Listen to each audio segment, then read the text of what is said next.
Okay, from signs that say give thanks or gather to pom-poms that are totally festive. We're here in the Price Chopper kitchen right now with Samantha Priddy of Sharp Tooth Studio. So let's take a look at these little pom-poms, and they turn into garland. Yes. So what we're making today is this super trendy palm tassel garland.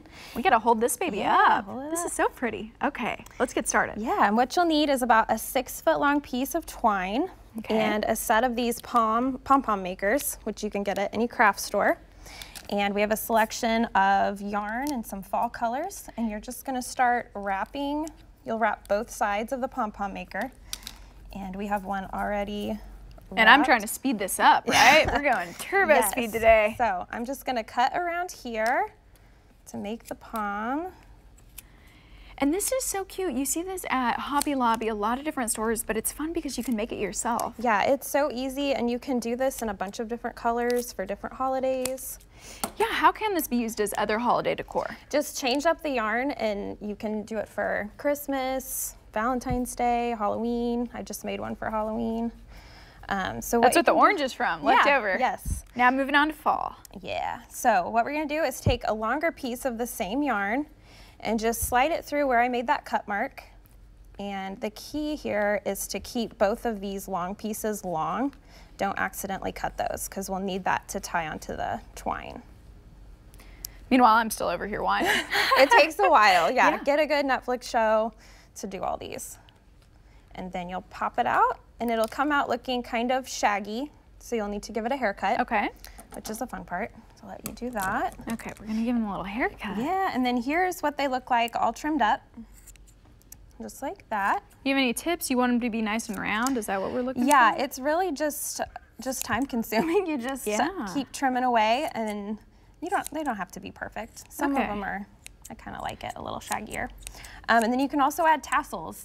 You can make a tassel just using 4 of your fingers. So this sort of reminds me of like one of those Play-Doh things where the stuff's poking out through the molds. This is so nice. Now, do we want to actually move on over to our second project? Yeah, let's move on to there. Okay. Yeah, so our next project is this completely no-sew banner. You don't need a sewing machine or even a needle for this project. Okay. So what I did was just go to the fabric store and get a wool blend fabric from the fabric section, cut it into your basic banner shape here, and take a twig, about 2 inches from the top. Oh, and where did we get this twig from? My son got it from our yard. Oh, so I love that, I love that. Have your kids do some chores too. Okay, now we're gonna fold it over here. Fold it over, and then we're gonna use my favorite craft supply, duct tape. Perfect. Yeah, and flip it over. Okay. And you already have your banner shape ready to go.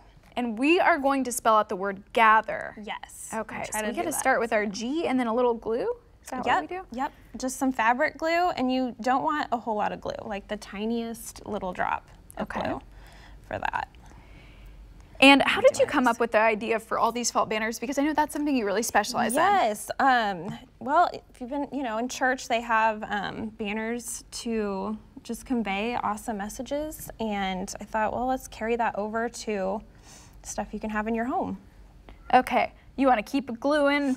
We can keep this project chugging along so we can get a full gather banner done. And that is something that's so nice to remember about the holiday season, because it is a time we can get so busy, but it's also a time for your family and friends to gather together. Yeah. So once you have all of these glued on, you can add your twine, and if you have any extra palms or tassels left from the garland, you can add that to the side. And you literally just go ahead and tie this in a knot. Yeah, it's whatever knot you want to do. Okay, well, thank you so much. I think Samantha might keep on working here in the kitchen, and we'll show you a finished product here in just a little bit. But thank you so much, Samantha. Thank you.